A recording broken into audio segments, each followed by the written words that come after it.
Michelle. Daniel. OG Rose. And Samuel Barnes. Samuel Barnes is here again! Yay! We're so thrilled that Samuel Barnes is in our house yet again. Samuel, it's good to have you. Yes, thank you, Sam, for The being here. the children have It's a been... pleasure. I'm here to talk about Nietzsche. Yeah, that's why he actually That's the only distinct thing. I'm here to talk about Nietzsche and to be attacked by the children. Yes. Because they have been attacking Samuel all week so far. And They can break my spirit. You see, it actually is great Nietzschean training, actually, because you're training with children, and you're not going to have your spirit broken, and you're going to overcome in tightrope walking between Grace, Haven, and Reed is an accomplishment. Well, I'm trying to follow Zarathustra because that's the final metamorphosis is into the child, Yeah. So I'm learning from the best. Yeah, they're here. They're absolutely. training. And on the point of Zarathustra, we are talking about Abyssal Arrows. Woohoo! Yay! So excited that this is out and released into the world. From Philosophy Portal, it is the second anthology. The first was called Enter the Alien, on Hegel's Phenomenology of Spirit. And this is on Thus Spoke Zarathustra. And you can find it on Amazon. Yep. You can also go to philosophyportal.com to get information. Goodell's YouTube also has some wonderful videos reflecting on Nietzsche. He has some dialogues. He has some videos going through some of the key concepts.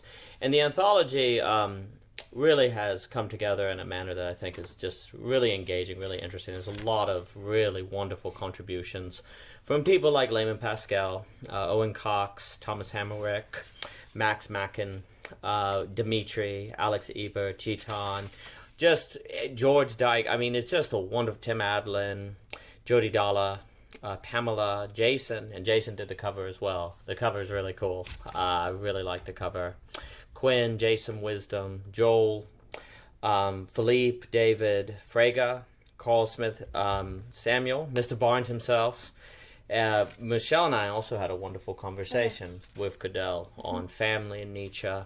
That was a lot of fun. And then there's Kevin Orson, Daniel Dick, Thomas Wynn, and Andrew Sweeney from Parallax. So there's just a lot of contributions from a lot of people on a lot of different topics. And Mr. Barnes, last night you were mentioning the difference between a description of a book and an elucidation of a book. Mm-hmm. And I really enjoy the anthology. I'll give you a chance to elaborate on what you mean by that distinction, because I really like that distinction. I actually was thinking about it today. I feel like the anthology really elucidates Nietzsche as opposed to just describes Nietzsche. And when you make that distinction, Mr. Barnes, what do you mean by that? Yeah, I mean, you read most academic papers today, particularly in, philosophical academic papers, and they're like descriptions of the literature, and they're often like quite removed from that. They're often just reviews of secondary literature, and they're also like not very interesting. They're signposted. They compare things and say, "Oh, this on the other hand, this, but also this." What we've got here is completely different from that. Right. It's like really, it's like, everyone's kind of got their... It's weird. Something like Zarathustra is one of those things where you can't really predict what people are going to write about, because it kind of goes in a lot of different directions. And I feel like a lot of the essays in this are, from what I've read, are elucidations. They're like they add something on to Nietzsche. They add something on to Zarathustra. They're not just literature reviews. And even more so, people are referring to the primary source material in there. They're not talking about like secondary stuff, which is what this sort of inquiry should be about. But I don't know. Like with these sorts of projects, like Philosophy Portal, I think is really important here.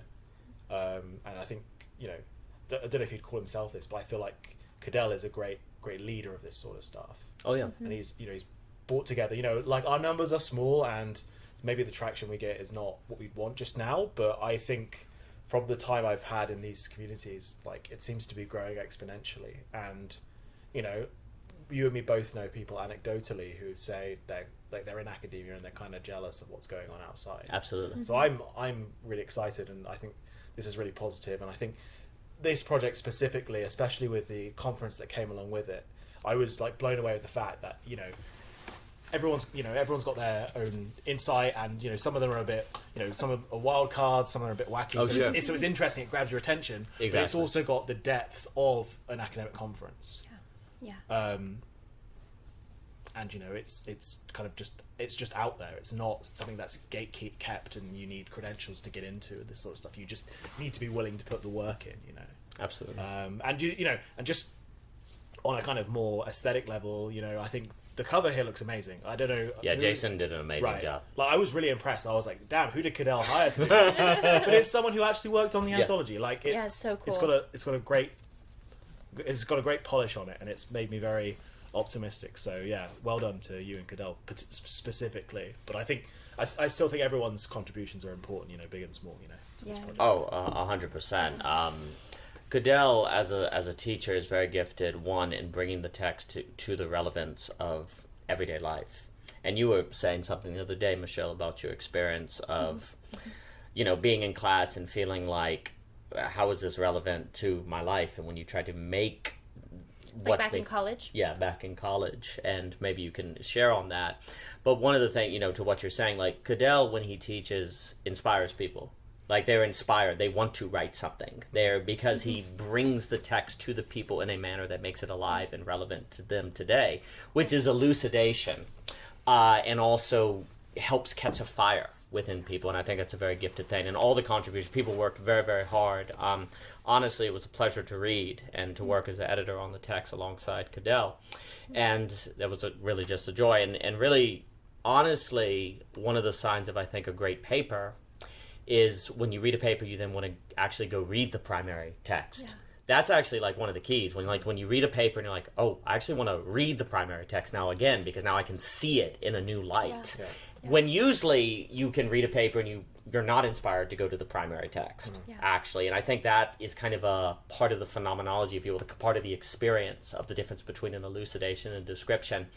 And I appreciate that distinction because I think it's really useful, Mr. Barnes, in the same way that I always love when Schopenhauer talks about the difference between someone who learns to climb a ladder toward truth and someone who learns to collect rungs off a ladder in a bag to show off. And the learning should be about climbing a ladder, not collecting the rungs to show off. And so likewise, that elucidation versus description distinction you made is really, really helpful. I think that's a great word for it too, like fantastic word, because it makes me think of like the etymology of elucidation, and like the idea is that it's from lus, which is actually light, like Latin. So it's the Latin for word for that for light itself, and that word and its relation to like the sun. That is the forefront image of Zarathustra on the mountain, right, where he has this kind of dialogue with the sun. And so there's something very much about this idea of elucidation or illumination, this inspiration that Nietzsche was incredibly inspired while writing Thus Spoke Zarathustra, and he actually thought of it as music, like as a composition. And we probably lose a lot of that musicality because it's not in German, right? Like when we read it in English, we lose a lot of that, but the spirit of it being a type of composition and a movement is incredibly still there, very visceral and very palpable in the work itself. But yeah, anyways, I just think that's a really great word for, what Abyssal Arrows and like the anthology does to elucidate versus just describe, right? Which is kind of a lot, describing kind of gets a little bit more flat and, not really this idea of kind of carrying the torch, which I think elucidation is really much more of a fitting word, because I think we do kind of carry on the torch and that fire that you mentioned, Daniel, of Nietzsche himself in being kind of creators and co-creators in creating this anthology. And yeah, absolutely a joy to be a part of it and an honor. And to your point, Daniel, really quick, what you said, I mean, yeah, it's like no comparison. Like it's out of the ballpark, the experience with Cadell and with the conference and with being part of this anthology, like compared to my days in college, like, had a good experience with college, no complaints there. But the thing is that there are things that were distinctly different and a lot more stifling in terms of creativity, in terms of, generative thought, unique thought. A lot of times, like you mentioned, being in the college class, I would bring up questions about how does this material relate to life, and was quickly shut down. Whereas like it's the complete opposite, right? Like with Cadell, the whole focus is like, how do we kind of concretize? Like, how do we think about this in the concrete? How do we think about, why does it even matter to read Thus Spoke Zarathustra, and how does that impact our actual lives? It's such a focus on kind of really like, doing this for, the sake of like actually becoming more aware and more, you know, actually in touch with what it means to like be alive. And so it's really quite a different experience, you know, when that's what the leader like Adele is doing, and it's really impactful and really exciting. And I feel the same type of optimism you mentioned, Sam, and like excitement. And the conference really had like a real spirit of community around it. Like, even though we're all in different parts of the world and whatever, like there was still this real sense of like being in it together and sort of seeing what we all brought to the table, you know, and how we kind of smashed the tables and brought our own table, right, with our own ideas on Nietzsche and Thus Spoke Zarathustra. Thank you. I was really, I really had to get that in there. So. I was like, I've heard that before. No, I so think... yeah. Anyway, so fun. Sorry. So such an honor. No, go Sam. I think for this project specifically, what we did was like uniquely important, because it's one thing for everyone to do a course and have a conference about Hegel, like a very technical thinker, and we're all trying to work out what the technical language actually means, sure, and how that all fits together. Sure. You know, Nietzsche's got parts like that where, okay, you can analyze like the genealogy of the morals and working out how that relates to Christianity and all that, sure, sort of stuff. But with Zarathustra specifically, it's such like a weird, idiosyncratic and poetic work. Yeah. To be honest with you, like I studied Nietzsche in depth at college as well, and Zarathustra is like one of those ones that, even though I had a professor who specialized in Nietzsche and was doing like a whole class on it, like Zarathustra is like this weird thing off to the side that they don't really know what to do with. Absolutely. Because like some of Nietzsche's work is not, it's so unsystematic and it's so disjointed, and it's almost just like almost just a pleasure to read, because of its like polemic nature, basically. Sure. Yeah. But like Zarathustra's so strange because it's like, well, it's more fiction than it is philosophy. Oh yeah. And it obviously has, like, you know, it is philosophical fiction, so it still has a philosophical edge to it. But, you know, I've read Zarathustra like several times now, and like when you come to a project like this, you obviously go back and read these things again, and Zarathustra is something I always get something new from each time. Right. Mm-hmm. And like you said, like I'd say more so than a technical discussion, like a technical philosophical discussion. Lots of these essays, lots of the stuff in the conference made me go back and check particular chapters of Zarathustra, Yep. and I looked at it a completely different way. Yep. Yeah. And that really is the spirit of elucidation that we're talking about, as opposed to description stuff. Yeah. Like, there's a place for description, but sure. And this is why Zarathustra, and I think, you know, a lot of the actual depth of Nietzsche, as opposed to just like, oh, this is a bit spicy and he didn't like Christianity, that surface level stuff you get in college, you know? Right. Like, a lot of the depth, you need that elucidation. You need to kind of go back around. You need to get like genuine, like unique insights from other people to go back and like re-look at this stuff. Mm-hmm. So the legacy way of doing things is not. This is why I can't understand Zarathustra. Like, we needed this new way of looking at things to like go back and understand it. And you know, I feel like I thought I understood it before, but I feel like, you know, I have a different like appreciation for it now, you know. Oh yeah. I completely agree, and like you say, absolutely description has a role.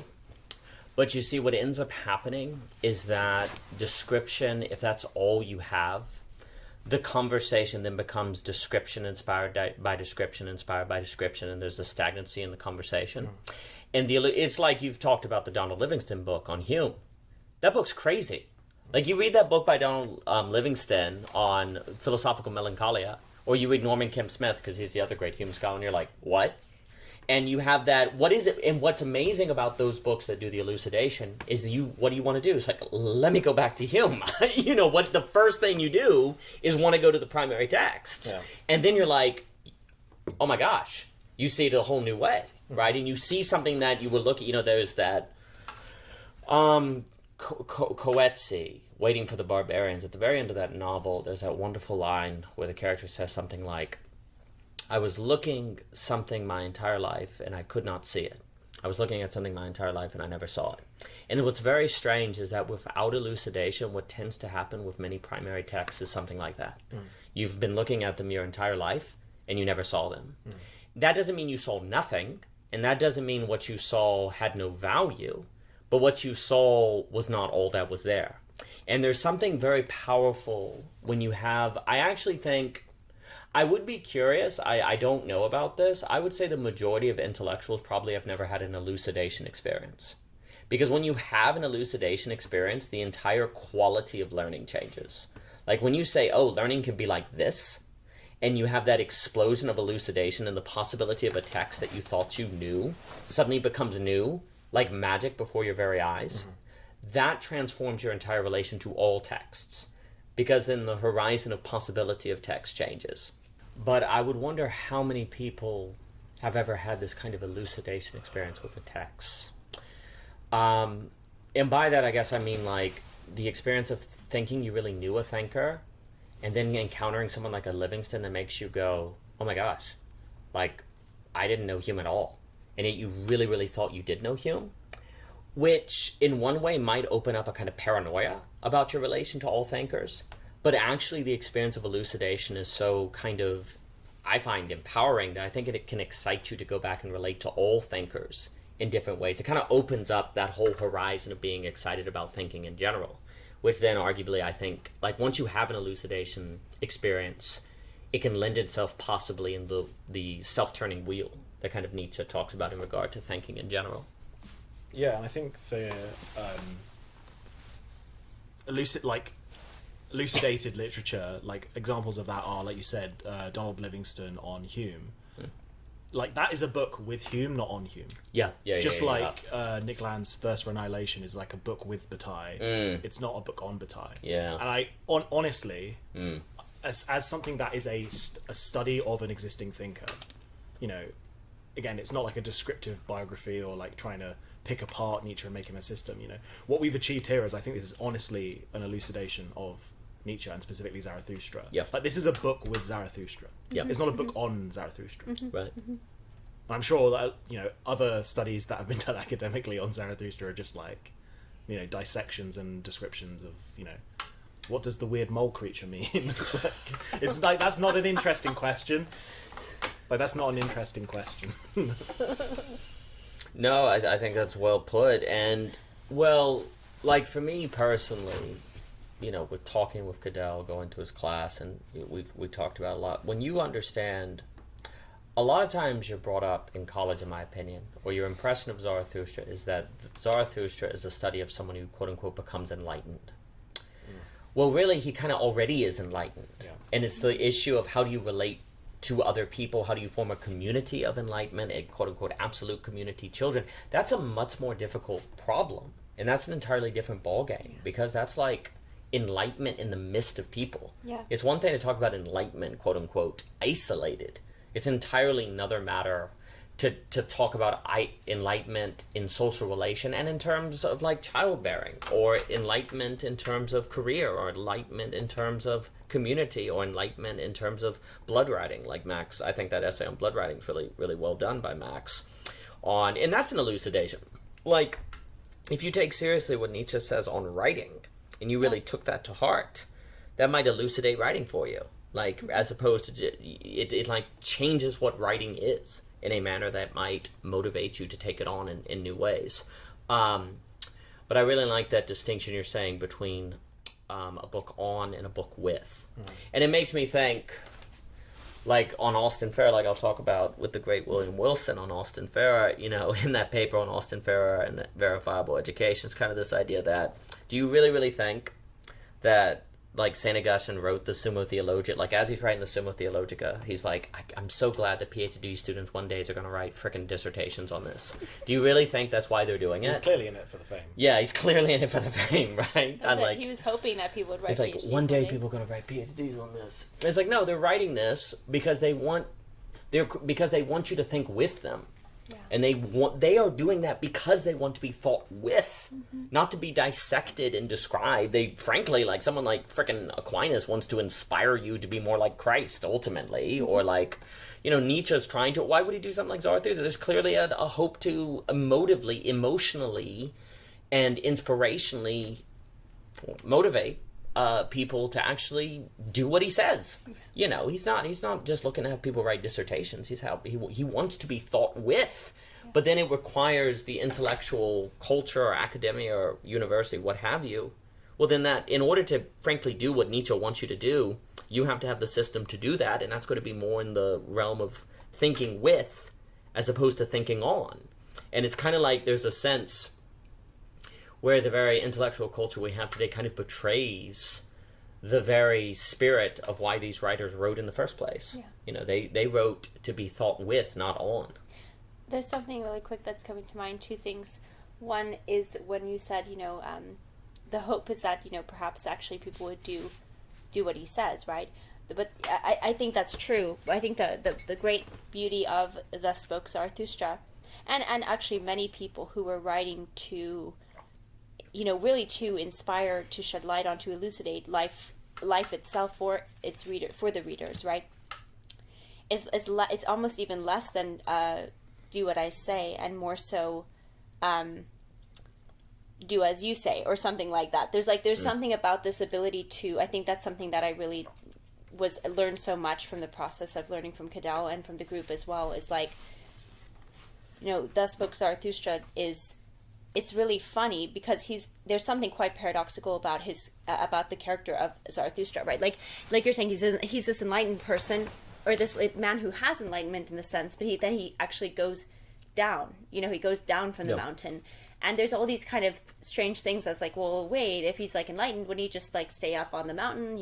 Like what? There's all these things that he puts himself intentionally kind of into tension, and I think that's something quite beautiful, where there's something about like this idea of, well, what are you going to say, right? Like, what are you going to do as you say, right? Or so in a sense, yeah, it's kind of do as I do, in the sense that you do as you say, or as you create, right? And I think, so this relates back to the word description, because I was thinking about that harder as opposed to elucidation, and thinking about like etymologically about that. The funny thing is that I think the risk of description is that it actually, like, it sort of, if you think about the word like descript, it's like take away, right? Like it takes away your own scripting for what you are kind of writing with your own life, with your own actions, with your own attitudes, what you are writing with Zarathustra, right? With Nietzsche. So that's why I think elucidation is much better, and is actually the very heart and the very fire of the work itself. And I think something that stands out about Nietzsche's work with Thus Spoke Zarathustra is like one of the lines that always stood out to me so much was this idea that like the mind should be the entrails of the heart. It should be kind of an explosion of the heart, really. And I think that was such like the beauty of this work, the anthology, is like, I think this really was the work of people's own intrinsic interest and their heart. Like what were they driven to kind of ponder and consider and contribute? What did it ignite in them in terms of like our current moment in history, or whatever it is? I mean, for me that was motherhood, because it was like just so undeniable, the connection I saw between the whole spirit of Zarathustra and motherhood, especially in the transformations, and yeah. But I just think I think that those were some things that were coming to mind. This idea of, it's never just about like, here's here's what I do, now you do it, right? Or here's what I say, now you do it. I think there's something really powerful about the idea of any great creator, right? Like theologians, Nietzsche, other philosophers. The whole idea is not so that, then they get like a bunch of, people in an academic setting arguing over, who's like more concrete, right? It's like, well, how is it making your life more concrete? Like, how are you being more concrete in your own life?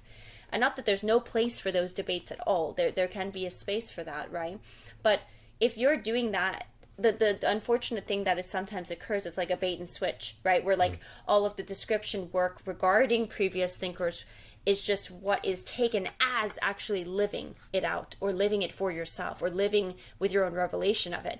And it's not the same. And we can't, we have kind of, I think, really harmed, I think, a lot of what really it means to like learn and like be educated and really pursue like, beauty, truth, goodness, because we've done that, kind of accepted that bait and switch for so long in education. And I think like, sorry, one more thing. when that elucidation happens for me, like I probably only really had a powerful experience of that when I no longer was like assigned reading, like when I just chose it on my own. And that's huge, because I think that in and of itself is like of the Nietzschean spirit, where you do it and you choose it to have value, not because someone said it has value, but because you say it matters, right? And I think that's the beauty of this ability to do what Philosophy Portal does, is that, nobody's required to take any of these courses, but people choose out of their own volition because they feel that compelling. And that's a beautiful thing. It's this mixture of you feel compelled, so you're drawn to it, but then you decide it matters to you enough to do it. So anyways, there's a lot there, but those are some thoughts that came to mind. Yeah, that brings us very specifically to kind of what Nietzsche's Zarathustra is as a spiritual leader, because I would say perhaps unlike spiritual leaders of the past, he kind of doesn't, in the end he doesn't really, sorry, spoiler alert for no one who read it. Spoiler alert for a 200-year-old book. He doesn't say follow me, right? Right. At the end of it, it's sort of like, well, I've shown you something, now go and do your own thing, right? And it's interesting because it's so weird, because what you're describing, when you kind of finally break out of the shackles of, a leader, which is someone in a class telling you what to do, or, the syllabus telling you what to do. Right. And then you break free of that, and then you literally do the Zarathustrian thing, which is going your own way. That's when you actually have a genuine spiritual experience. That's when you actually can commune with writers, when you can commune intellectually with things. Yeah. And it's weird because we followed that same impetus with this project as well. Like, everyone kind of, we learned from Zarathustra, but at the end of it, we all kind of went in our own directions. Right? Yes. Yeah, absolutely. No, absolutely, that's quite right, and I think that's exactly what I think, in a way, not that I can speak for Nietzsche, but I think that would be something that would honor him best, really, because there's no way that that the spirit of Nietzsche's work in Zarathustra is not to just have sort of like mindless automatons, following after exactly what he did, right? It's the ability to be able to see the patterns perhaps that exist in life, in its like, for example, in the transformations, those are a certain pattern, right? And we can then understand, and identify how are we going to see those types of transformations occur, or be ready for them, and allow ourselves to choose them, in a sense, by kind of taking that on ourselves, right? Because, just really quick, I've always thought it's interesting, and Cadell and I talked about this when we had a talk on sublation on Anchor, and negativity in sublation in the real life on Hegel. But basically, if the camel stage, for example, when you're taking on this, when there's a burden, the thing is, you will have that stage regardless, because either people will burden you, right, or you will kind of say, I will choose kind of a different burden. And so in a strange way, there's kind of this, there are some escapable seeming patterns, I should say, even just the fact that we're all going to encounter negativity, right? But the manner in which we handle them, this is where this unique, response comes into play, right? Our choice, which is, all going to be very unique and different per our own circumstances. But yeah, anyways, I just want to say that really quick. No, that was excellent, and the wordplay on description was really good. I really like that. The title is always very interesting, because it's like Thus Spoke Zarathustra, and that could be a command. Thus Spoke Zarathustra, going, thus you must. But really, it's the twist is it's Thus Spoke Zarathustra, what say you? It's a call and response, really. Thus spoke Zarathustra, so what say you? And it ends with, I'm waiting for my children, I'm waiting for the people that will speak back.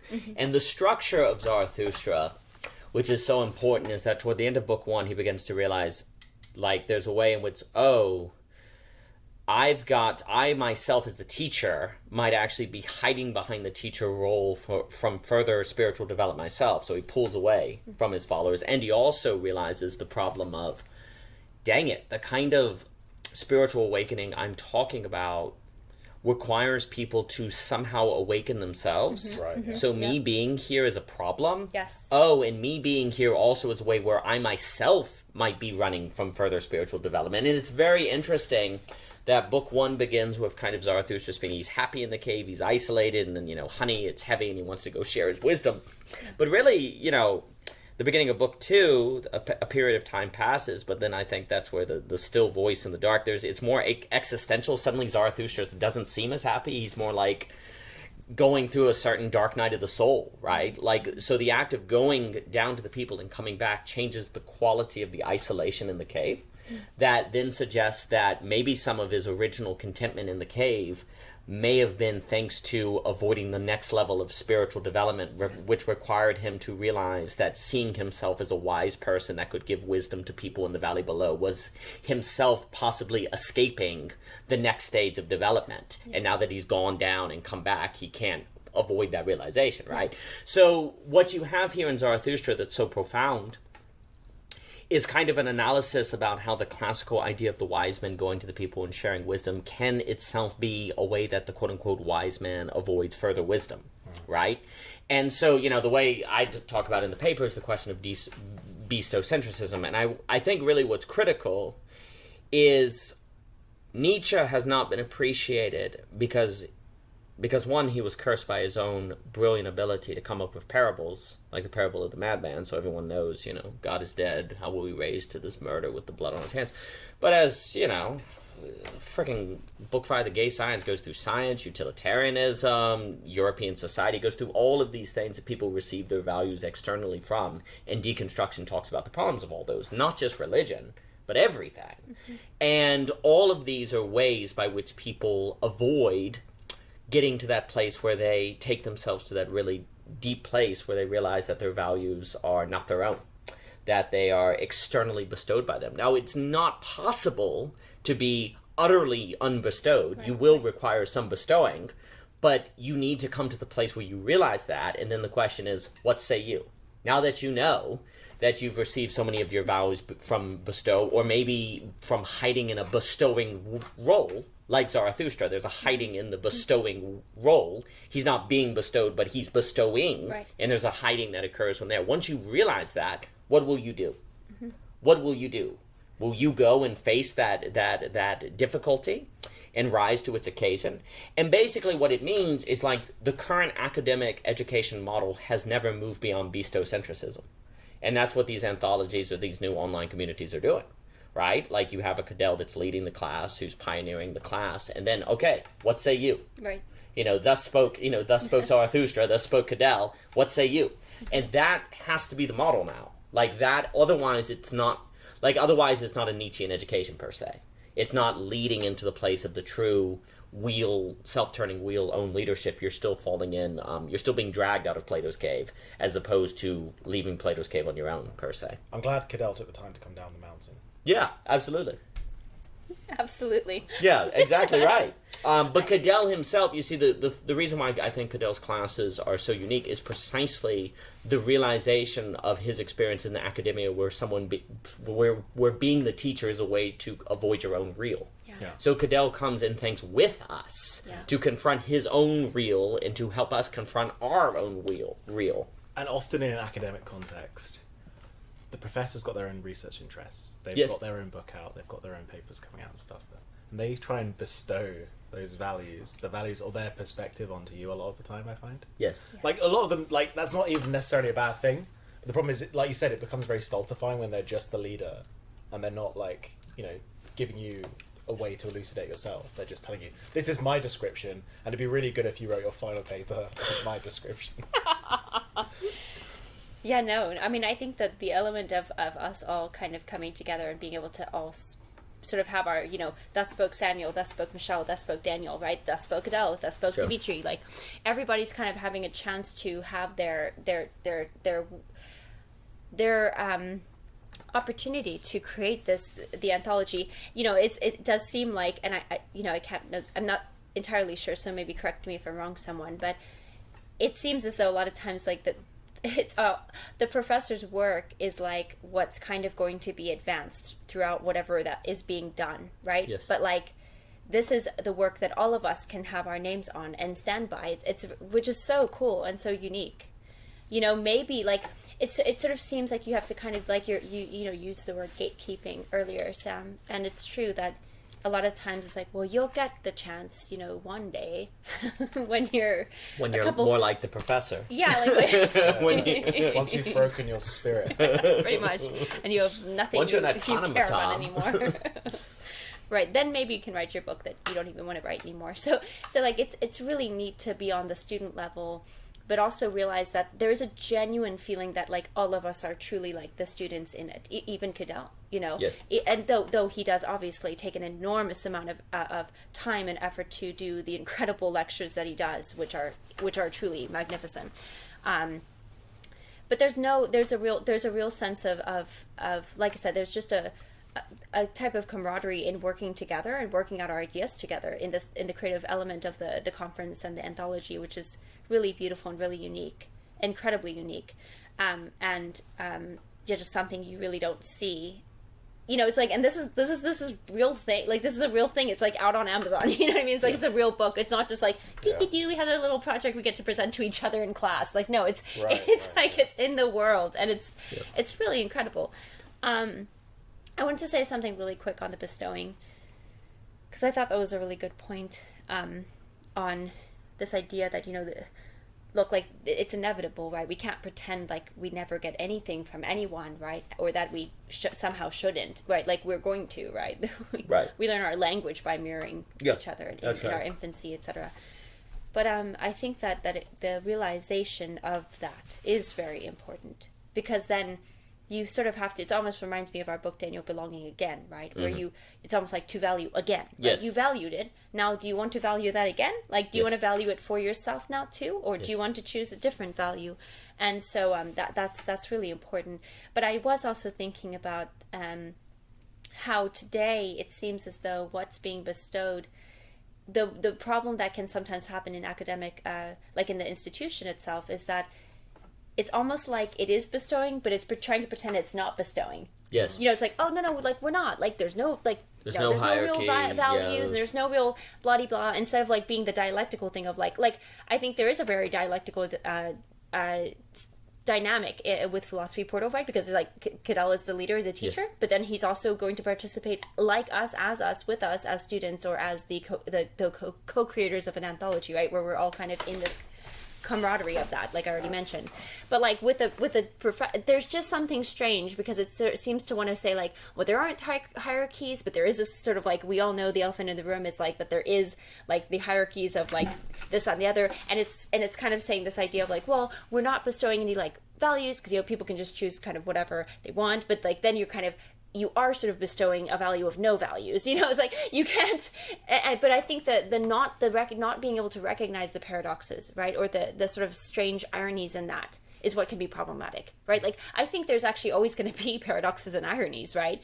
But it's a matter of that the simple realization of that, and perhaps a type of ordering of that paradox or something, right? Where it's like, you know, it's either on its head or it's upside down. And so you just kind of flip it around until it sort of is actually able to like function to the fullness of, you know, the spirit of whatever is trying to be taught, or whatever, you know, what's trying to be learned through that experience, which ultimately should be something that helps, you know, you thrive in life itself, not simply just get a good grade in the class, you know? So I was thinking about that, because I do think there's, generally speaking, and correct me if I'm wrong, there can be this idea of, oh, no, like, we're not bestowing, but like there clearly are. And so it's like, just acknowledge that and try to get dialectical with that role, versus pretending that, you know, you're not doing what you actually are doing. No, I'll tell you why this is different from that, is because it lacks the instrumentality and the bureaucratic nature of where academic courses have ended up. Because, you know, you're doing something like a Nietzsche essay, and there are these things called learning outcomes, and there is a bullet pointed list of things you have to fulfill to pass the class. The rubric. Get out the rubric. Nietzsche would faint. Yeah. Or flip out or something like that. It doesn't even like make sense. But the thing is, right, is I'm not saying that, you know, just show up for Philosophy Portal, no one really cares what you do. Like, at the end of the day, we still reviewed each other's work. Yes. And like, pretty sure if one was really pants, Cadell wouldn't have said something like, "Dude, you're really phoning it in here." Like, I don't know. It proves that you don't need learning outcomes, which, like, for something like STEM subject, I kind of understand. Like, you have to get 70% in the math quiz. I get it. I get it, right? That's like an objective, I'm using inverted commas, measurable thing.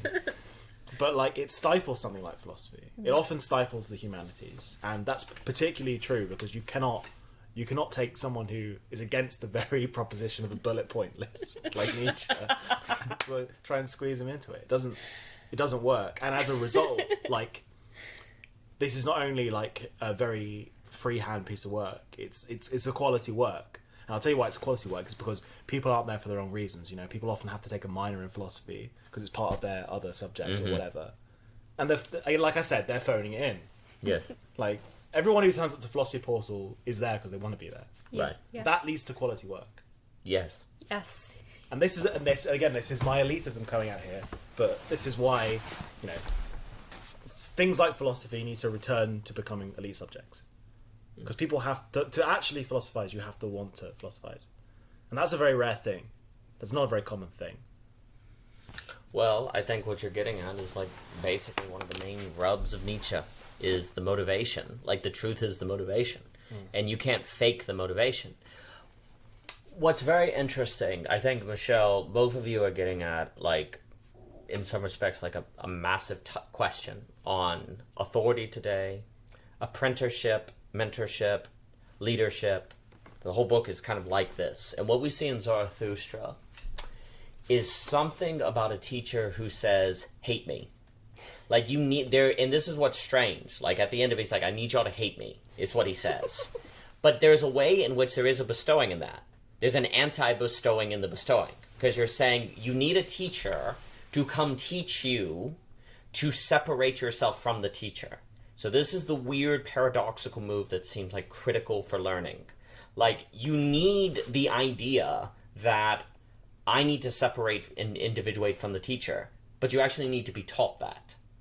So leadership today has to have a certain, like, laying down its own life. Like, if we think in a Christ example, like, Christ is always so strange, right? Because he's like, I'm going to save you all by dying. Oh, really?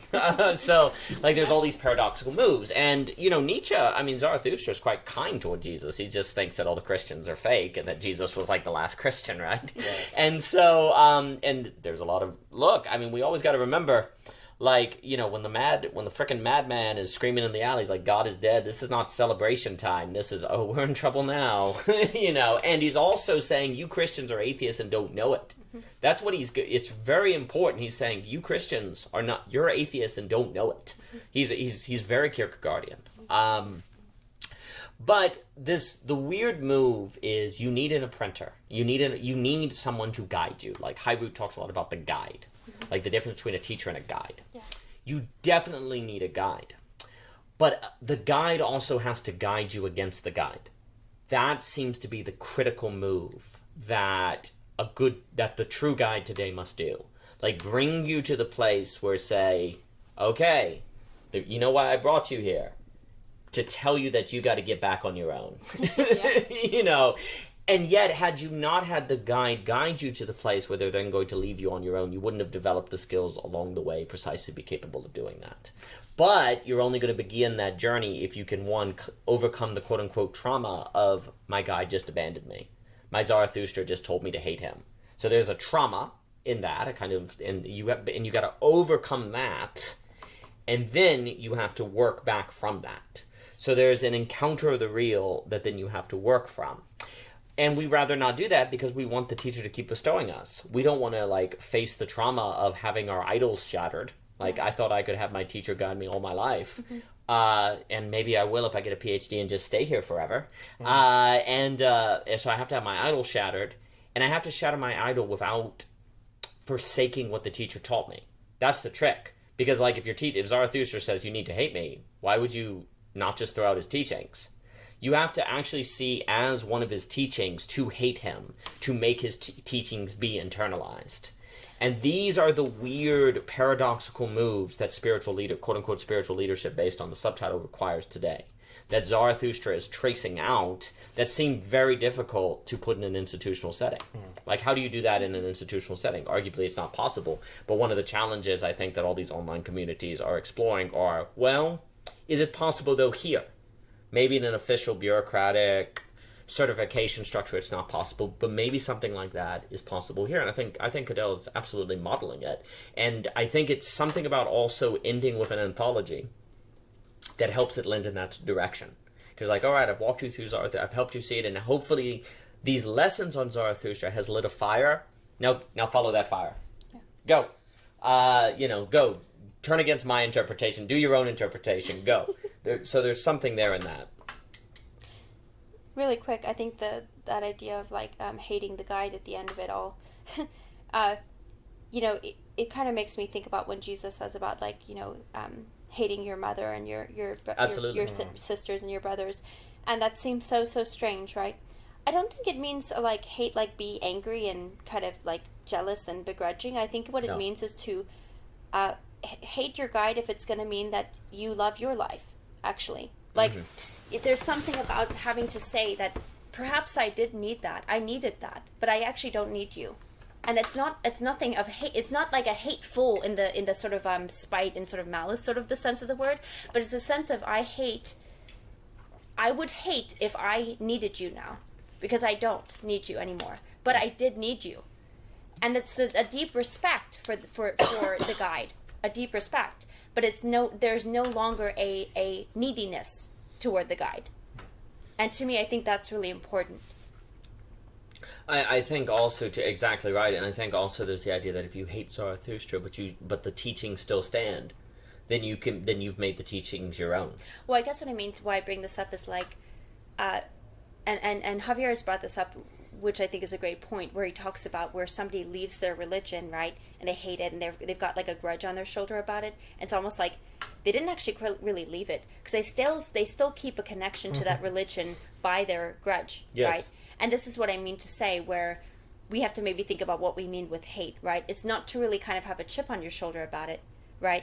But it's rather to be able to love your life more than a reliance on someone else, even though you did need them for that time. Like, you know what I'm saying? Like, if somebody can leave a religion and they say, you know what, I needed that because it taught me something, but I'm not at a place to need that anymore. But it doesn't mean I hate it. I'm actually thankful for it. It's just strange sort of. So anyways, I just wanted to say that really quick because I think that's important. I think that a tyrannical teacher wants their students to remain students, Yeah. Yes. Yeah. But like a good teacher allows their students to graduate at some point. And actually become like adults. Yeah, and, right. Like, and maybe write their become own teachers stuff. themselves. Exactly. You never know. You never know. Yeah, absolutely.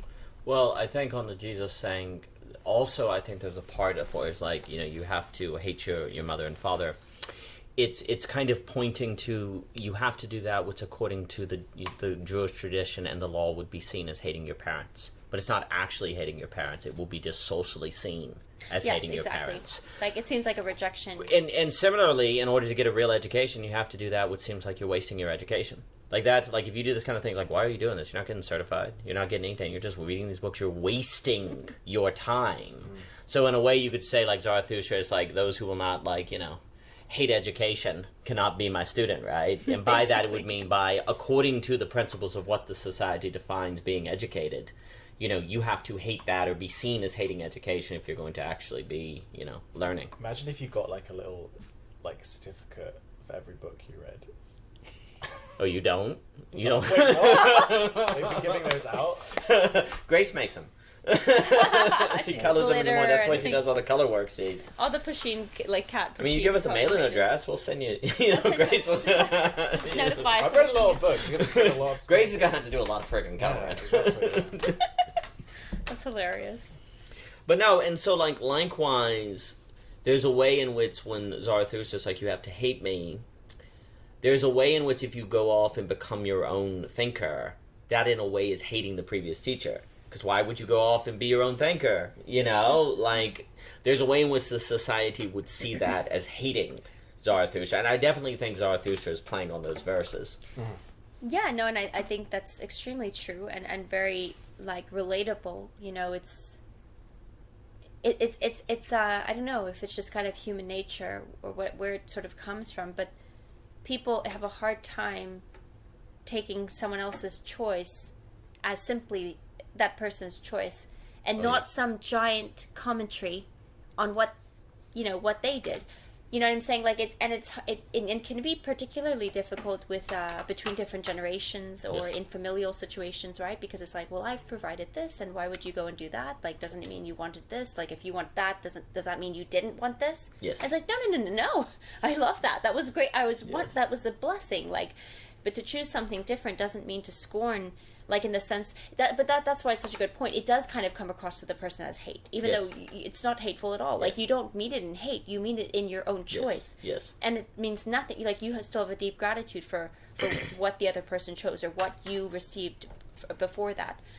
So it is very interesting. Because it will, and that's where I think hate does. It's fitting in the sense that it will be perceived as hate. Yeah, I mean, there's a way in which Jesus is saying those who are not willing to be seen as hating their parents cannot be my followers, because you're going to have to do that, which, according to your traditions, is betraying your parents, right? And so, likewise, one of the things Nietzsche puts forth is that you cannot engage in the true life of the heart, which for him is the life of the mind. The true life of the mind is the true life of the heart, and vice versa. They're two sides of the same coin. You can't engage in that unless you are seen as someone who's forsaking that. Like, because you have to do that which, according to the society, is wasting your potential or not making the most of yourself. And kind of, in inverted commas, like, goes against everything you had or did. That's correct. And even though you're not really trying to go against it per se. I mean, I guess you are, but it's not like you're doing it in a sort of. It's not to make some commentary on the prior or whatever, right? It's to make your own statement on what your life is going to be, right? And that's where I think it comes, like, just really quick with the whole idea of hating Zarathustra. Like, there's a sense in which you live with your life, you know, and you live with what decisions you make, and your guide goes on to continue with their life, and those lives intersect and overcross, but actually the relationship is so much more fruitful when there isn't that sort of neediness or dependence or this sort of sense of, well, what I'm doing is only affirmed if you're doing it too. It's just it's so suffocating, But if you have this kind of freedom of this sort of healthy, I want to say almost like it is a kind of detachment in the sense of you go on to each make your own decisions, then you actually are able to convene and commune and have an incredible, relationship in light of that. So yeah. Yeah, but that would require you to come to terms with yourself, and also to be comfortable and to come to terms with the fact that people may think that you are wasting your potential and hateful. You're wasting education. You're wasting your time. You're not. You have to be willing to be seen as not doing what you're supposed to be doing in order to do that which is actually enlivening. That's one of the big. Like, in a way, the entire Thus Spoke Zarathustra is one giant book that seems to be against enlightenment. Like, Zarathustra just doesn't fit into the enlightenment narrative. And part of what it's suggesting is, that is the actual enlightenment. Like, that is what it has to do. Like, you're not going to find quote-unquote enlightenment, which is a problematic phrase, but if you grant it to me here, you're not going to find that by just following the traditional bestow model, the bestow-centricism. And the key to that phrase is the centricism. It's not that bestowing is bad. It's just like logocentricism in Derrida. It's not that language is bad, it's where it becomes central. Right. Where the only thing that is real is bestowed. Where Nietzsche is saying, no, reality is found more in the becoming, Yes. Like the becoming, when you become yourself, when you become your own self-turning wheel, when you, hang a laurel around your neck, and that is compelling. That's the reality, but that requires, of course, facing the real of yourself. Yep. And look, it must be stressed, everyone knows that Nietzsche critiques religion, but he critiques science as a way that people escape facing themselves, because they say, well, the science says, or people use facts to escape themselves. All of this is in Book 5 of the Gay Science, which is written after Thus Spoke Zarathustra, so it's like really a unique text to get it to some of the crux of Nietzsche's thinking. Utilitarianism, when people say, oh, it's practical, what are they doing? They're saying, well, it's not my choice, it's just practical. Right. Like, this is what he talks about Europeans. Oh, this is what a good European does. He talks about professions. This is what a good profession, someone who's good at their job would do. Right. He's like, people say, well, God told me to. But he critiques all of these things, not just religion, as ways that people avoid becoming in favor of bestowed. And therefore, it's not my fault. I was just doing what was practical. I was just doing what was scientific. He even says he warns against meaning, because he says, well, I'm just doing what's meaningful. Do you will it, though? No. I'm not taking responsibility for it. Like, he makes this, frankly, the section in the book 5 of the Gay Science at 360, where he makes that distinction between, like, will and meaning, that's a massive section. That's like a bomb going off, where he's like, we got to be careful before we assume that meaning is not a way for will to hide from itself. I mean, it's a big deal. So he's critiquing all of these bestow-centricisms, not because he's saying don't be practical, don't, that defining what Europe is or having a European identity given to you is bad. He's saying that the danger is using that to avoid yourself, your own becoming. And Zarathustra realizes that actually he's doing that in the teacher role. And so he backs away. And how do we take that to heart? How do we take that lesson of Zarathustra to heart and form new educational communities? Like, if you take that seriously, what Zarathustra teaches you, what does academia look like today? What does intellectualism look like today? And I think it does have, like, when you're saying that philosophy has to be elite. Intrinsic motivation, if you think about intrinsic motivation, as you know is the phrase I like you have to be your own motivation to do philosophy. That's basically the only way to be elite. Like, only someone intrinsically motivated would put in the time and the compound interests to reach a place of true elitism. Like, we really make a huge mistake. Like, we think, like, there is no replacement of the elitism that results from intrinsic motivation in comparison to the elite status that is given by an institution. If the person in the institution who gets the elite status of a PhD is not intrinsically motivated, then the person who is intrinsically motivated will eat their lunch. Completely eat their lunch. Assuming now, in the past, the person outside of academia may not have had access to the resources. They may have not had access to the books. Well, guess what? Today they do. So everything changes now. Like, the internet really does level the playing field, because the person who is intrinsically motivated outside the institution, where in the past that intrinsic motivation may not have been enough because they didn't have the resources and they didn't have the access to the lectures. You see what I'm saying? Today they do. So that person's going to win, per se, as opposed to the person in the institution that just has the elite status, who precisely that institution has killed their intrinsic motivation. Yeah. Well, I think that's just really quick. I think that's really important on like the word elite and elite status versus like the elite the ability, spirit. the elite skill, the the elite thinking. Right, exactly. Because I think you're quite right, Sam, that there is something about, like, it makes me think of like the word excellence, like doing things with your, and maybe that's not the best word for it, but what I mean to say is like doing things with, where you're all in on it, right? Like, you're all in on it because you want to be there, right? And you are willing to do the work for it and to really kind of put yourself out there, et cetera, et cetera. I think unfortunately the word, I don't know, like, challenge me on this, but like I feel like the word elite has gotten kind of hijacked by like entitlement or something. And it's like, it should be the opposite, because like elite is what you, again, it's really what you are willing to choose for yourself. What do you think? It depends what you mean by elite, but I think that the word elite gets debased when you have unimpressive elites. You're right, yes, 100%. Yeah. So like what we consider elite institutions are ones that we think are, debased in some way. Yeah. And what we consider like elite people, like the people who are at the top of the pecking order, are like corrupt and like actively evil. They're not very noble. That's just my opinion. Yeah. Right. I thought. Wait.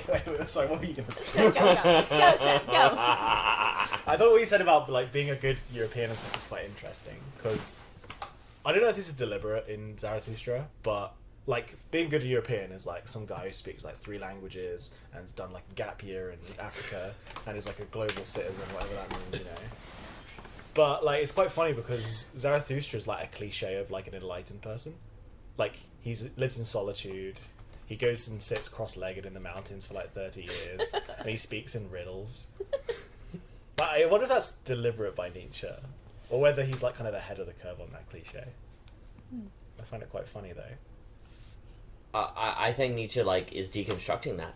Through Zarathustra. Yeah, he's kind of in a way he's kind of like mocking the enlightened man. Yes, absolutely. And in like a way that's not just like, you know, a critique of Christianity, but it's like mocking the whole like idea of like what an enlightened person looks like. Like it's kind of mocking the Buddha, it's kind of mocking Christ. Completely. Like Zarathustra's all these people in one, and he's a walking cliche. He completely is. And what's very interesting about the structure of Zarathustra is like Zarathustra, what is interesting is Nietzsche is not saying that going and doing that stuff is bad. Yeah. Because it seems to be the prerequisite of being able to go into the town and getting smacked across the face. Like, there's a funny way in which you need to go through that cliche precisely to have it fail. Like, you need to experience the failure, but going through that cliche means you do actually have the intellectual resources to work through that failure. But also taking the lessons, like all the lessons of Zarathustra, all the knowledge you can get, but then going your own way, Yes. is exactly the point of that cliche. Because if everyone went to the hills for 30 years and sat cross-legged and then spoke in riddles, then being that enlightened person wouldn't be like a special, unique thing. That's It'd be right. something that everyone is. That's right. Like some people follow Zarathustra and then they realize they want to go and open a car dealership. Yes. Yeah, they.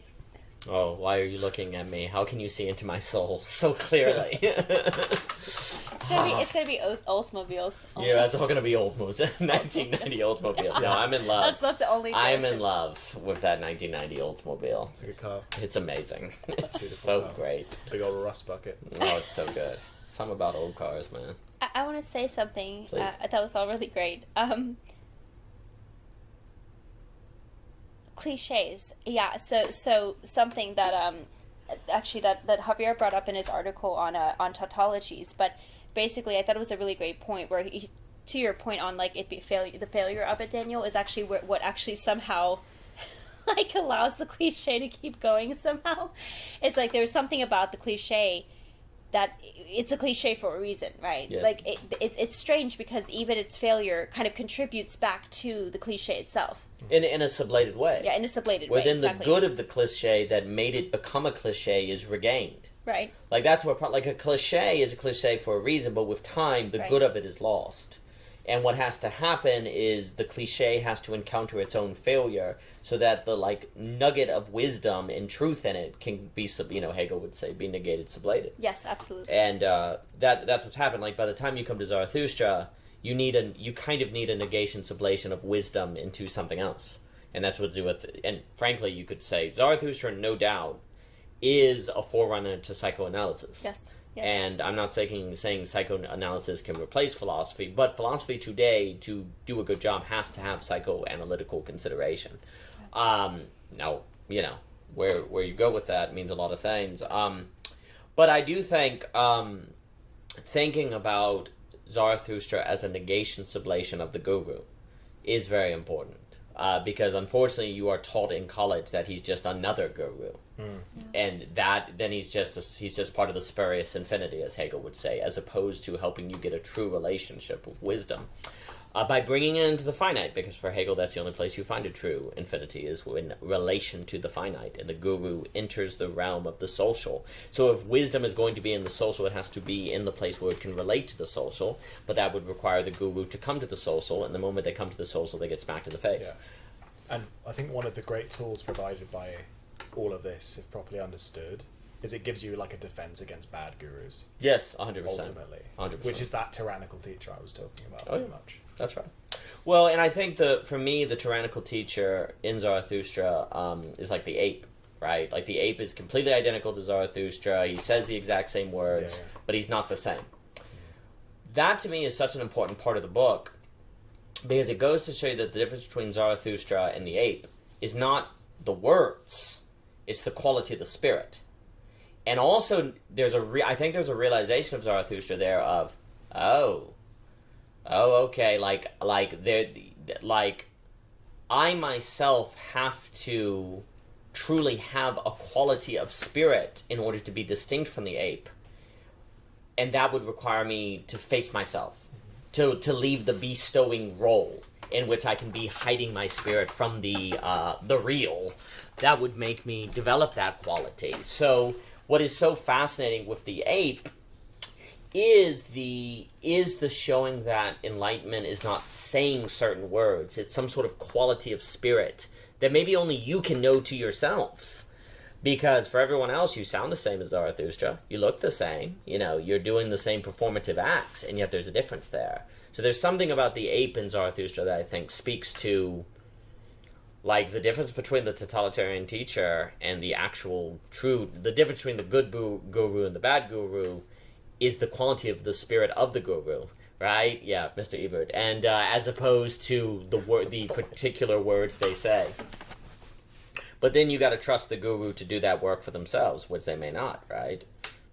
No, so I think the ape is interesting because it suggests that ultimately there's a quality of spirit that's the difference between the, like, professor, the bad guru and the good guru. And it speaks to this issue of elitism that is so interesting too, because it's like the difference between elite of skill versus elite of status. And elite of skill is undeniable. Like, if someone can lift 500 pounds, you see it in front of your very eyes, right? Like, whereas if someone has elite status, you watch and wait for them to do something that might not do anything, right? So there's something about the action itself. Oh, but I definitely think that you see in Zarathustra an awareness that someone exactly like him who says exactly what he says can be totalitarian. So there's this real emphasis on equality of spirit. And so, in a certain genuineness, and, like, there is this tension today on elite status versus an elite skill. Like, if someone lifts 500 pounds, you go, that person's elite. It's not arrogant. It's not a matter of status. It's just reality, right? Yeah. And so the question is, like, if someone has that quality of spirit that Zarathustra has, but not the ape, there's like an elitism in having that quality of spirit. Yeah. But then the question is, do you observe that in facticity? Do you imagine that? How do you discern that? And there might be an issue where you have to develop the skill to discern elitism today. Like, that might be the issue. Like, the kind of elitism that Zarathustra presents us with actually kind of requires people to be able to discern that quality of spirit. So what is the phenomenology of that elite spirit? Like, we can certainly say there's an elitism in, say, philosophical ability, philosophical insight, writing ability, and you say, oh, that person's elite because, look, you know, there's no status that says they're elite. I can just see from what they produce, right? But there could be a layer here, considering the problem of the ape, that is the elite discernment of the quality of spirit. And what is that? How do you gain that? Do people need to have that to see that? It does make me think about Kierkegaard's Night of Faith a little bit. In that particular problem, and Walker Percy talks about that, I think, at the end of The Last Gentleman. And that's the elitism we're talking about, some sort of quality of spirit. So it's based on action. It's based on it's observable. Like, the problem is now people kind of feel like they feel kind of cheated, like you're saying about elites today. They feel kind of cheated because you're, like, being forced to see this person as elite, and when you look at them, you don't see elitism at all. Yeah. So it feels like you're kind of forced to say something is elite, you know it's not. Yeah. And that creates a feeling of bad faith, a feeling of kind of tension that we don't like. So we've turned against all elitism in general, because elitism just reminds us of that being forced to lie, in a way. Where what we need to do is throw that out, sure, but not lose elitism of ability. Like, we're losing both now. We've rightly become critical of elite status, but in the same breath become critical of elite spirit. Or elite ability, and that's dangerous. That's where you get in trouble. And it's weird, the situation we've got into with elites is because they have all the accolades and, like, bestow, like the ape has all the clothing of, like, Zarathustra. Yes. Right? But he's still a monkey. He's still an ape, right? With we've symbols. literally ended up with elites that are on the order of, like, Caligula's horse. You know, yes. Like he's just been made the general of the army. No, that's exactly right. And the thing is, it all feels empty. It feels empty. And it feels like, well, this is what I wonder. When you have that experience of elucidation, it would seem like the elite spirit creates elucidation, whereas description doesn't. And you're told, no, this description is elucidation. And you're like, no, it's not, because I don't feel the fire. Yeah. Like, it would just create the fire if it was. And so then you're like, I know better. But it's like what's happened is for so many years you've been forced to say it is elucidation when you know it's not.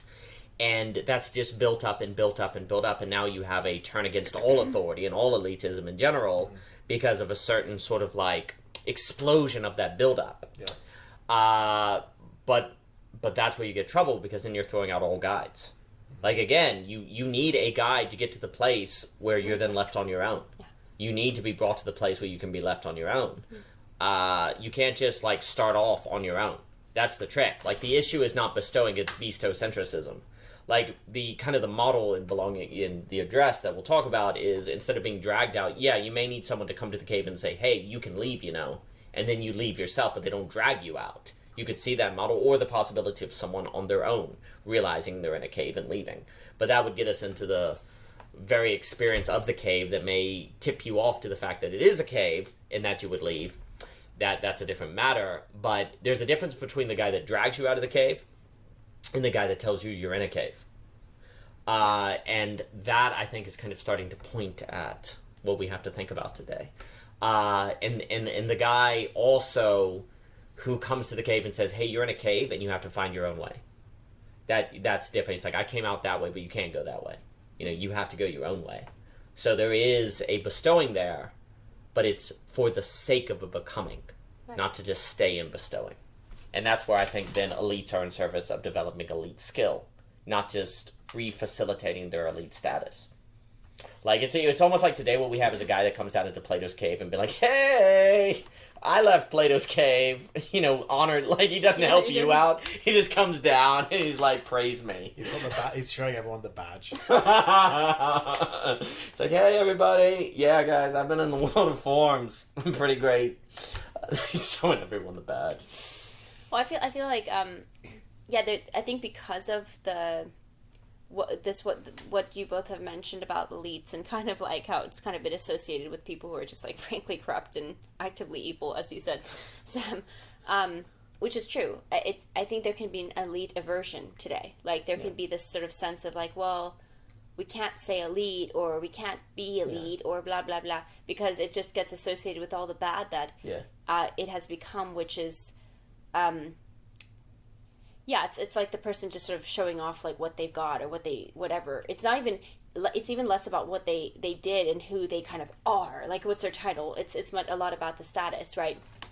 But really, like, elite, I would love to be able to redeem, and I think this is very, you know, in the spirit of Nietzsche, he does redeem the spirit of elite, meaning, like, you self-select,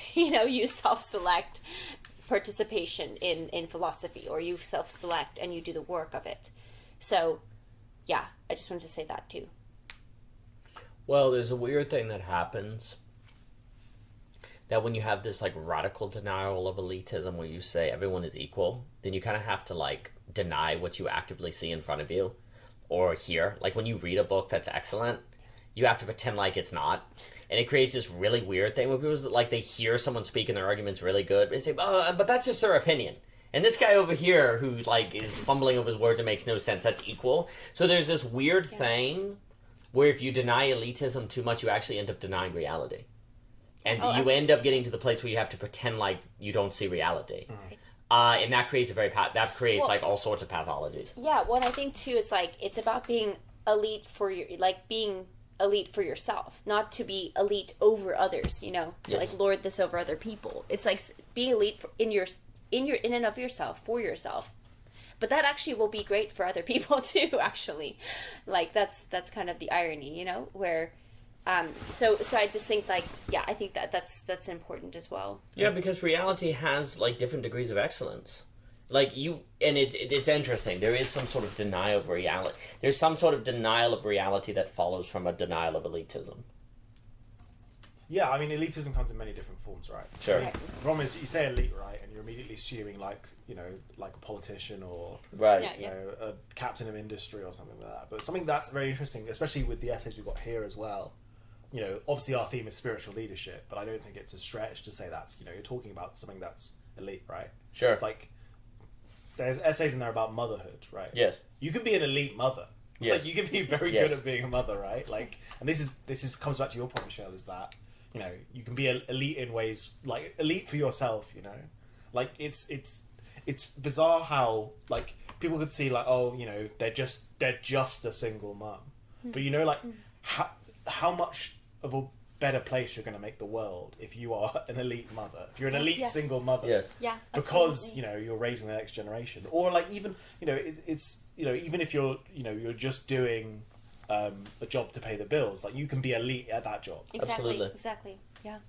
Absolutely. No, and I think that's fantastic, Sam. Yeah, and I really like that, and that's a really important point. Well, I mean, we've got to get back. For Aquinas, when he talks about something being perfect, he would say your thumb is perfect if it works, because a thumb is a thing that grips, right? So if you can grip with your thumb, it's perfect. Where perfection is tied to function. He's kind of critiquing the idea when we say perfect, we think of Platonic forms. Now, of course, we've had many conversations about the popular understanding of Platonic forms is problematic, but we have this kind of disembodied understanding of perfection. Where for Aquinas, perfection is tied to function. So likewise, when you talk about excellence in elite, if you tie that to function, well, then it's a lot more clear what we're saying. And when Nietzsche is demanding you to be elite, he's saying, you, as yourself, be excellent as yourself. But of course, you say, well, who am I? Well, you have to become that. Yeah. And the first thing you're going to do is then look for something to bestow identity. So the crazy thing that like Nietzsche is calling you to is like, you must be excellent at who you are and must decide what you are. Oh yeah. So you have to decide something purely you and then be excellent at that. Okay. Really. But that's what he's calling. And basically what he's warning is after the death of God, where there is, ultimately the death of God is the symbol of the death of all bestow sources. All sources of identity bestowed. So you yourself have to choose what you are, which will of course be informed by some bestowing sources, but cannot just be bestowed. And then you must be excellent at that. And you must be perfect at that. You must function as you are by your own choosing. Which then, of course, is a radical, radical risk. Because what if you defined yourself in a manner that's wrong? And you just, go down fighting, dang it. Go down excellently. Even in that, failure would be an excellence. Fail excellently. Yeah, so the key is, when we're talking about elitism here, we don't have an understanding of elitism that is tied to function.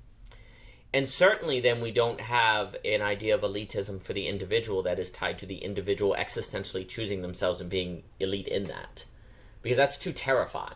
So then we define function in terms of class. I'm an excellent politician. I'm an excellent athlete. Well, then quickly elite then becomes the class, which is a jump that doesn't make sense, but that's what happens. Yeah. And now today elitism is a class and we hate the elites. So that's why we've lost elite as meaning elite at a function of your own choosing, because it's a way of avoiding the existential tension of choosing yourself and being elite at that. Yeah, that was very good, Daniel. Thus spoke Zarathustra. So what say you?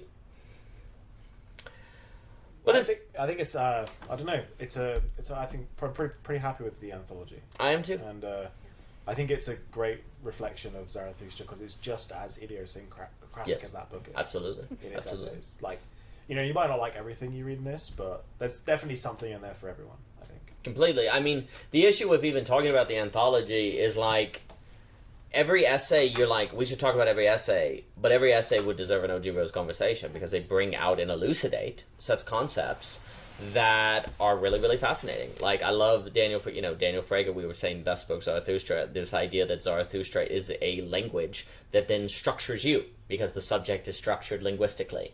So, that's a fascinating concept. So what does the very discourse about Zarathustra do to subjectivity itself? I mean, when you have the conversation, when Tim Adlin is talking about his experience at Voicecraft with the paradox of spiritual leadership, well, a lot of that came up, where it seems like a spiritual leader is someone who intentionally moves into a paradoxical situation. And what does that look like? And how does that not... Here's the key. How does the leader be paradoxical and not lose their authority? That's the problem, because usually when you encounter paradox, you stop taking them seriously, right? But there's something where you have to walk a fine line between being paradoxical and yet still have an authority in that There's paradox. a tension between growth and being authoritative as well. Yes, Yeah. completely. And that's a very difficult... And basically the institutions have not thought that because they haven't had to think that. But today we must think that. You know, the other thing I'll just note too, like Thomas Hammelrick, he does a wonderful essay critiquing Nietzsche and warning about Nietzsche on the side of the Dionysus and leading to the mob, and he has a Girardian reading of Nietzsche. And then Owen Cox has a response to some of that. So you have thinkers that also are like warning about Nietzsche or concerned with Nietzsche, and then they're praising Nietzsche. And that's one of the things too that I think is great about the anthology, is the anthology is... You have to think, you know, as you read the essays, you have to think. It's like, well, this guy's telling me Nietzsche's gonna, you know, I'm gonna be in a Nazi mob, right? You know, so what is that? And then it's like, well, what? How is that true? How is that false? Like, is it you really do with Nietzsche have to ask yourself the question: is there a difference between Nietzsche as of 1890 through the 1900s and the early Nietzsche, right? You know, the later Nietzsche, you could say he's lost his mind at that point. So, you know, the Antichrist is a very different text than Book 5 of the Gay Science, right? Well, someone may disagree with that. And what would you say to them? Yeah. So you also have to think about how you think about Nietzsche as you read the anthology. And I think that's important because I don't know if you can get that elucidation without thinking what you think about Nietzsche and questioning your own thinking about Nietzsche. If you say, I like Nietzsche, well, you need to think, why do you like him? Are you sure you like him? What's the grounding of that? That's actually part of the elucidation, I think. So, no, I'm very pleased with the anthology. And again, another shout out to Jason. The cover is magnificent. It's very impressive. Yeah. A shout out to everyone who was involved. It was really a delight to be part of it. Like everyone has said, the conference was magnificent. I think what Cadell is doing at Philosophy Portal is just very important, and that everyone is doing. You know, that's the magnificence of what Cadell is working on, this guiding and then thinking with.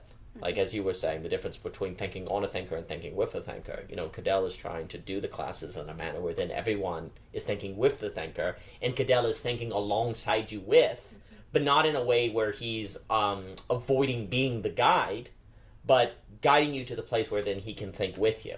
It's almost like what you have to do now is Cadell is guiding you to the place where you can think about Zarathustra in ways that he's thinking about him, so then we can all think in a shared intelligibility with Zarathustra, right? So you come to the same kind of clearing, if you want to use Heideggerian language, which then you can think with. And there's something about that structure that we really, I think, as these online communities develop and grow, really have to think about, like, and take seriously and try to, like, implement and be really, really thoughtful about. Yeah. So I think the anthology came together very well. Yeah, beautiful anthology, really incredible process, and honored to be part of it, honored to see it kind of be birthed and released into the world.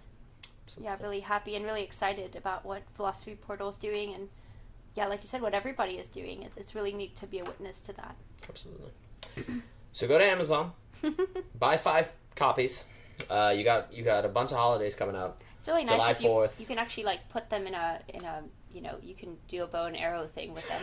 I mean, they're like the cover. It's a unit. You put them and just shoot them off. It's great. like, it can be a weapon. No, I'm just kidding. It's great. Don't hurt anyone with this. So you got July 4th, Independence Day. It's a unit. It's a unit. It's a unit. It's a unit. It's a unit.